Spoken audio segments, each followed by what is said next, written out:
We have taken extraordinary steps to discuss this matter in ways that typically we do not. Well, let me ask you this. When charges are not brought. And as I indicated before, just so it's clear, my reasons for not going into the substance of the information that I receive and review before I made my decision to accept the recommendation are that the teams that I work with, whether it's this case or any other, be free to provide confidential analysis, discussion, without the input of any. With all due respect, Madam Attorney General, you can do all of what you just described and still tell the people what element. I mean, the elements of a criminal offense are public, so there's no secret there. And for you to go through the elements and say, as Director Comey did, he said there was no specific intent. I'm out of time, but I suspect you have prosecuted reckless homicide cases, haven't you? In the context of violent crime. How about involuntary manslaughter? For the department or personally? No, just as a prosecutor. There's involuntary manslaughter. There's reckless homicide. There's felony DUI where you really didn't mean to hurt anybody. You really didn't, but you did. And this lack of specific intent is not a defense in any of those cases.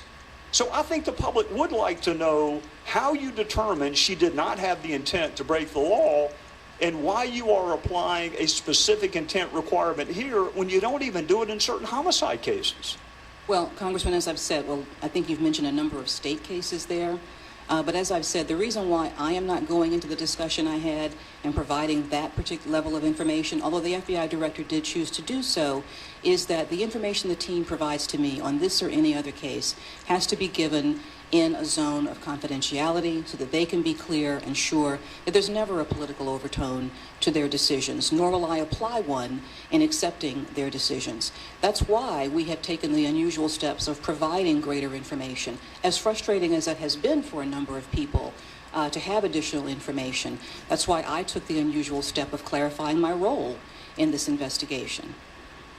I'm out of time. The only thing I find frustrating is that even after this and Director Comey, people still believe that if you are famous, there's a different set of rules than if people don't know your name. And I think you're missing a wonderful opportunity to say with specificity which evidentiary element you found lacking. So Congress can go fix the statute if you think we need to. But right now, we have no idea whether or not a President Lynch could do exactly what Secretary Clinton did, or whether President Clinton could do exactly what Secretary Clinton did.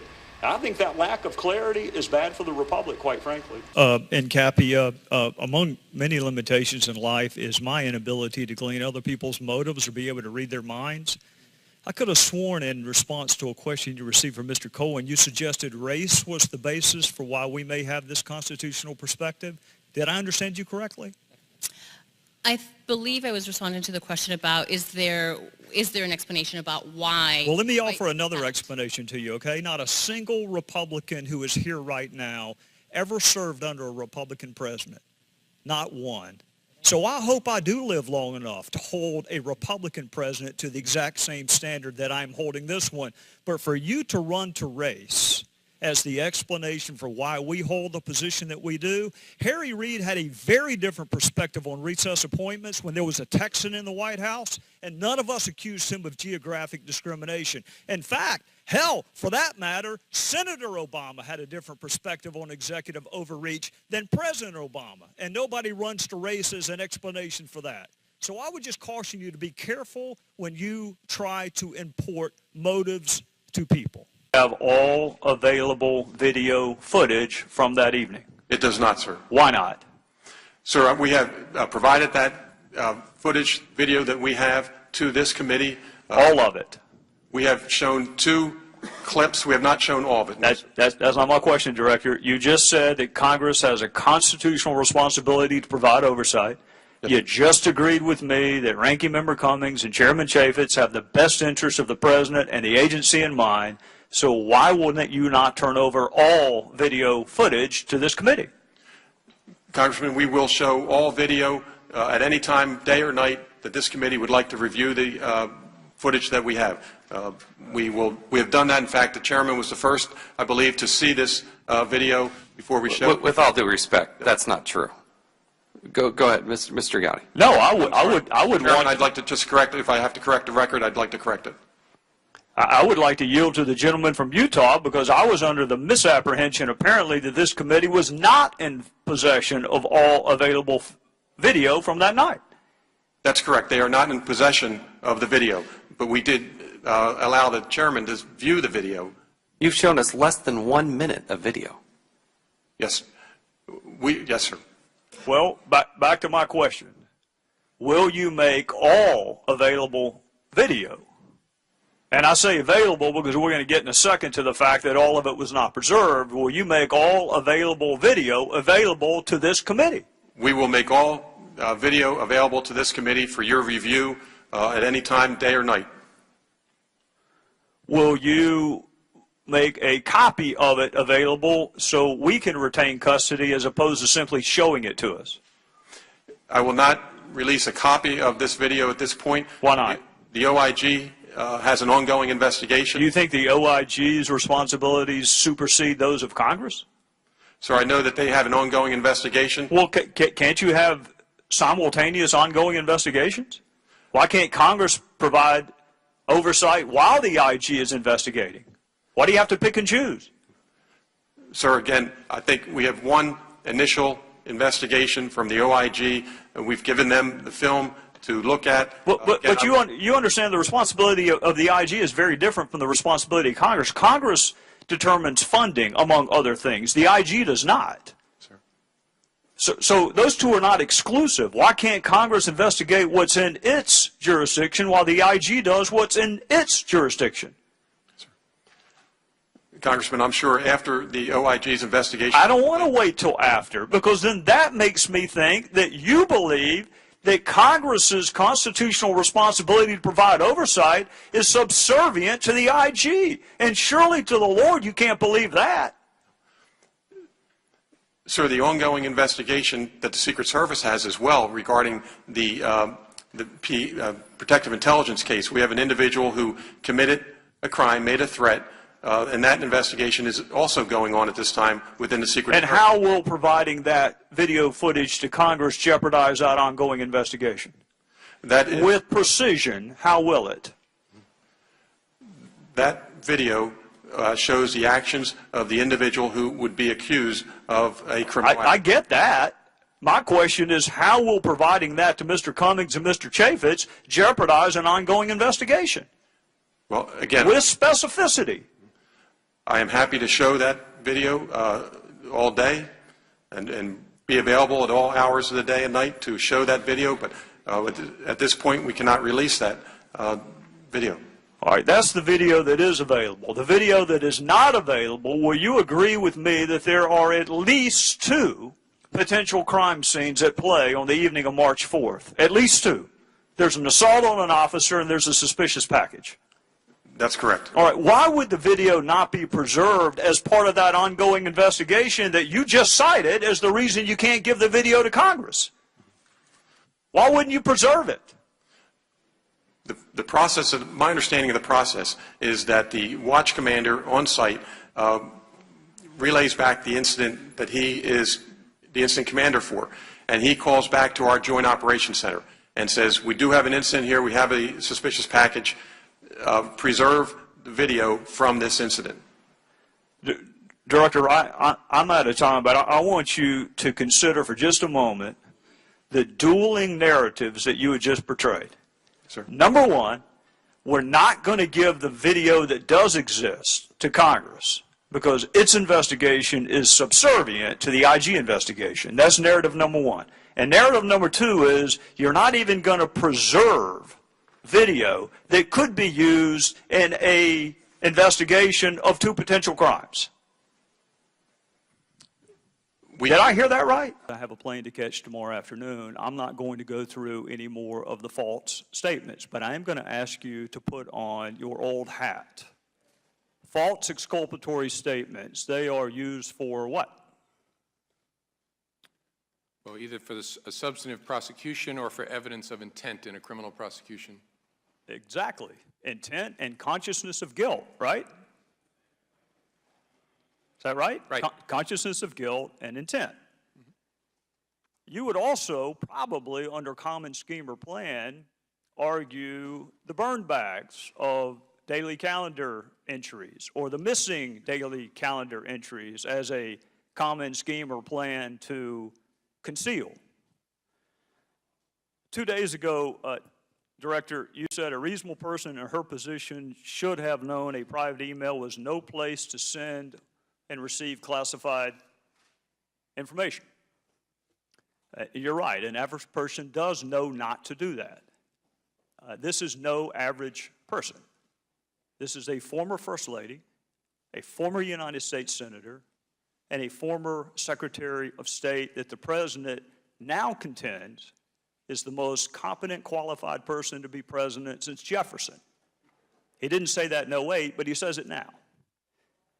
She affirmatively rejected efforts to give her a state.gov account. She kept these private emails for almost 2 years and only turned them over to Congress because we found out she had a private email account.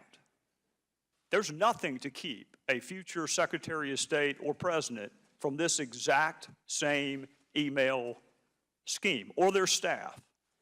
And my real fear is this. It's what the chairman touched upon. This double-track justice system that is rightly or wrongly perceived in this country.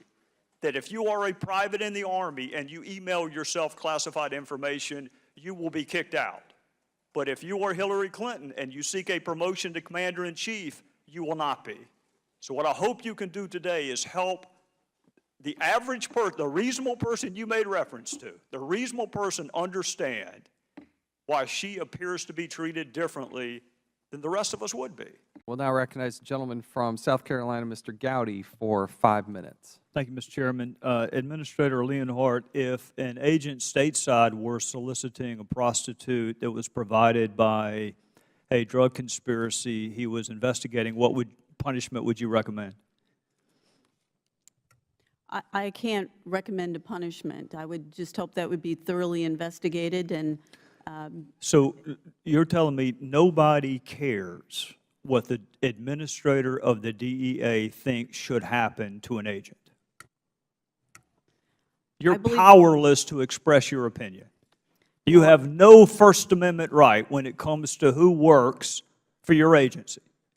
I have expressed my opinion in What a was number your of opinion? ways. What did you express? What did you think the proper sanction was? Last year, I sent email and I sent a memo to every employee in DEA and put them on notice that this kind of conduct was not acceptable. My question must have been ambiguous because I wasn't talking about future conduct. I was talking about past conduct. What punishment did you recommend for conduct that happened in the past? Under the civil service law, I cannot recommend a penalty. I can't intervene in the disciplinary process. I can't even make a recommendation. What to does the it take to get, officials. what would it, hypothetically, what would it take to get fired as a DEA agent? Because the agents I used to work with were worried about using their car to go pick up dry cleaning. They were actually worried about using their OGV to pick up dry cleaning. They were worried about being disciplined. So apparently that world has changed. Do you know whether any of the prostitutes were underage? I don't know that. Would that impact whatever recommendation you might have in terms of a sanction? I don't recommend the sanction. I can't fire. I can't recommend a penalty. There's a guide that the deciding officials abide by, and they have a penalty guide that they look at. And the penalty guide for this kind of activity is anything from reprimand to removal. How about security clearance? Do you have any impact over that, whether or not an agent has a security clearance? No, there's adjudicative guidelines, and that has to be adjudicated by the security people. What power do you have? You have to work with agents over whom you can't discipline and have no control, and you have no control over the security clearance. What the hell do you get to do? What I can do is build on and improve mechanisms to make sure that the outcome is what we believe the outcome should be. And that is what happened in Cartagena. That is what's going to happen moving forward. Inspector General Horowitz, I find that stunning. Let me ask you this. Did the agents know that the cartels were providing the prostitutes?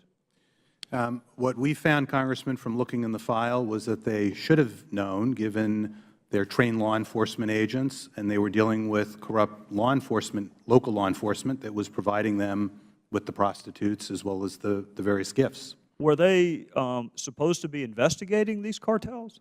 They were.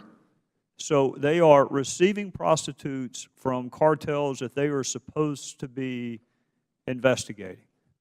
And she can't fire those agents.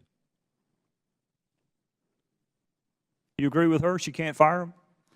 I think as a matter of Title V, she can't directly intervene and fire them. I do think one of the concerns we outline in the report as to DEA and the other 3 agencies is how they adjudicate these cases. They undercharge them in some instances. And so at DEA, for example, sexual harassment, if you're charged with that, there's only one punishment: removal.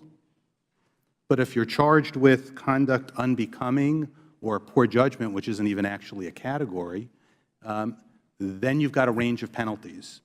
And so one of the issues, as you know as a former prosecutor, is how you charge the case. And that has a consequence. Well, Mr. Chairman, I don't know what would need to be done, but I, like my friend from South Carolina, find it stunning that you can solicit prostitutes. Administrator Leonhardt, do we know whether any of the prostitutes were underage?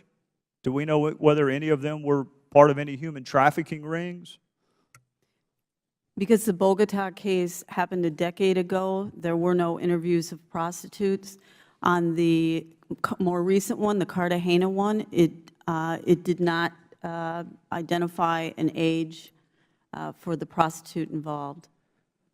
Mr. Chairman, I would just find it impossible to explain to any reasonable-minded person how an agent cannot be disciplined for soliciting prostitutes from drug cartels that they were ostensibly investigating. I find that stunning. When you said they proposed it and that passed because the American people are too stupid to understand the difference. When I said that, I was at an academic conference being glib and quite frankly trying to make myself seem smart by insulting others. Are you offering the venue as a defense for saying it or for meaning it? I'm offering it as a defense for using inappropriate and hurtful and inexcusable language to express. Well, what did you mean by too stupid to understand the difference? Congressman, I didn't mean anything by it. Well, you said it. You had to admit it. I was once again being glib and trying to make myself seem smarter by reflecting. Well, what did you mean when you said it was a very basic exploitation of the lack of economic understanding of the American voter?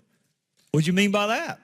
Once again, it's another example of my inexcusable arrogance in trying to insult others to make myself seem smarter. Well, what did you mean when you said the American people don't care about the uninsured? Once again, that was an overstatement of trying to conjecture on political topics in which I'm not an expert. Well, you know what, Professor Gruber, I have listened to you all morning talk about your lack of political acumen and that you're not a politician, so therefore you don't know not to call people stupid. Most of the people watching this morning aren't politicians, and they don't call people stupid. And I can't help but note, Professor Gruber, and another one of your quotes, which I'll read to you, that was politically infeasible. You remember saying that? Yes. So you do like to factor in the politics from time to time, don't you? And also happen to know, Professor Gruber, that usually you insult the American voter, not the American public. So you do factor in politics, don't you? I have tried a number of occasions, pretended that I know more about politics. Do you think not being a politician is a defense? And is that your defense this morning?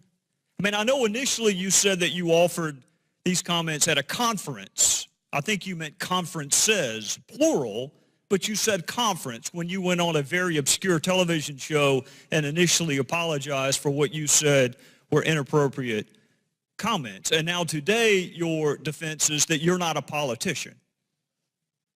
Is that the best you can come up with? The best I come up with is to really just apologize for an inexcusable. Well, but I want to know, I mean, the pervasiveness of your quotes is so much that it has to be more than that. It has to be more than just an episodic mistake that you made. Well, here, let me keep going. See if this helps you any. What did you mean when you said you wish that you had been able to be transparent, but you'd rather have the law than not?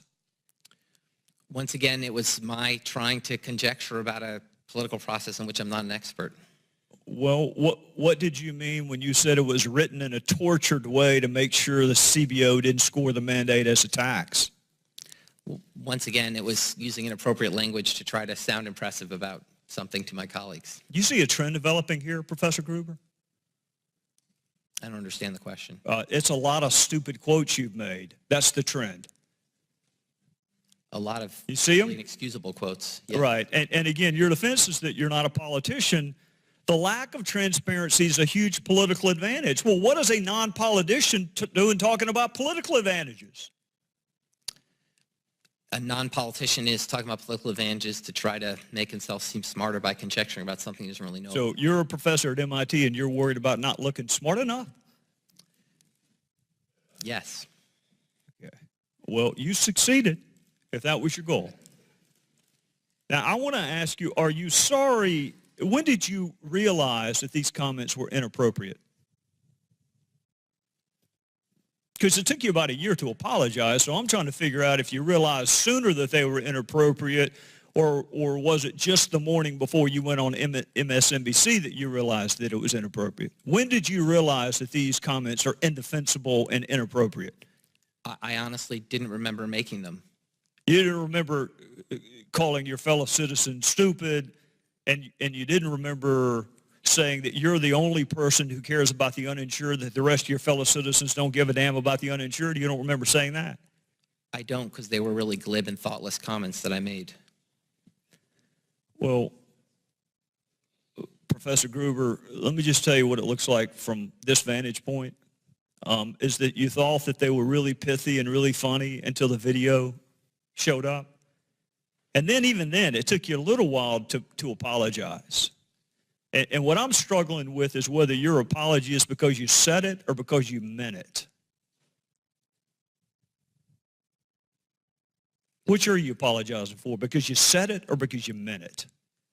I didn't mean it. I'm apologizing. All of these quotes that I just read to you, you didn't mean a single one of them. Not a one. What I said, Congressman, is that I was using glib, thoughtless, and really inexcusable language. You used them a lot. You used them a lot, Professor Gruber, which tends to undercut the notion that you were sorry for an episodic misstatement. I just read to you about 10. You see why people might possibly think the apology is a little disingenuous? Maybe.